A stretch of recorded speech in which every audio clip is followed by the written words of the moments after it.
Kenya.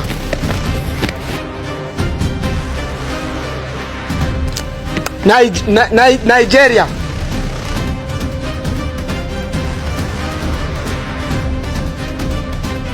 Ethiopia.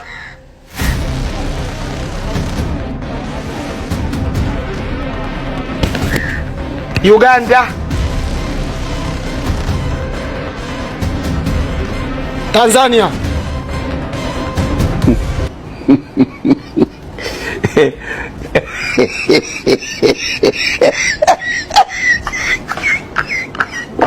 Mara ghafla simu ya Pendo ikiwa imeita, na wakati huo alikuwa ameweka juu ya meza, na mimi macho kama unavyojua macho yana pazia, moja kwa moja nilikuwa nimetupa macho kwenye ile screen.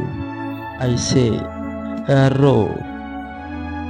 Nilistaajabu baada ya kuona aliyekuwa napiga ni mume wangu Peter.